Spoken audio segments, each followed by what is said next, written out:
एक बार की बात है, गांव में एक पवित्र व्यक्ति रहता था।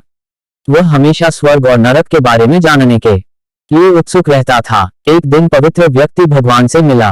जब वह भगवान से मिला तो उसने पूछा, प्रभु, क्या आप मुझे बता सकते हैं कि स्वर्ग और नरक कैसा है? भगवान मुस्कुराए और उसे दूसरी दुनिया में ले गए। वहां भी दो दरवाजे के सामने खड़े थे। भगवान ने उसे जाने के लिए कहा और प्रत्येक दरवाजे के अंदर खुद जाकर देखने के लिए कहा। पवित्र व्यक्ति ने जाकर पहला दरवाजा खोला।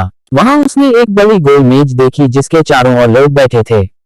मेज के बीच में स्वादिष्ट सूप का एक बड़ा बर्तन रखा गया था।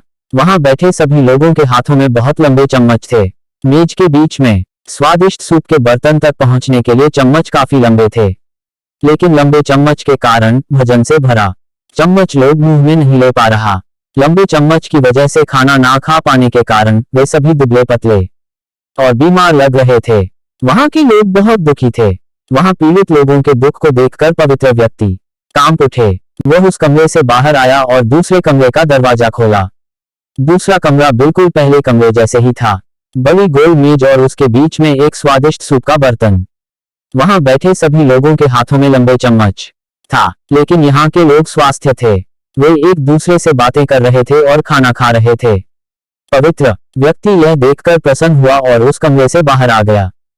फिर पवित्र व्यक्ति भगवान के पास गया और कहा, मुझे समझ नहीं आया कि दोनों कमरे एक ही जैसा है, फिर भी एक कमरा दुख से भरा है और दूसरा सुख से भरा है। भगवान ने उसे समझाया, आपने देखा कि लंबे चम्मच दूसरे को खिलाने के लिए ठीक ठाक है, लेकिन खुद को खिलाने के लिए ठीक नहीं है। आप जिस कमरे में पहले गए थे वह नरक था। वहां के लोग लालची है और केवल अपने बारे में सोचते हैं, दूसरे की मदद नहीं करना चाहते हैं, जिसके कारण वे अपना पेट नहीं भर पा रहे हैं और दुख झेल रहे हैं।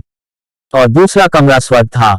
यह उन लोगों से भरा है जो एक दूसरे की परवाह करते हैं और प्यार करते हैं, एक दूसरे को उन लंबे चम्मच से खिलाते हैं जिससे वे स्वस्थ और सुखी रहते हैं। शिक्षा, यदि हम एक दूसरे का समर्थन और देखभाल करें तो हम अपने जीवन को स्वर्ग बना सकते हैं और खुशी से जी सकते हैं।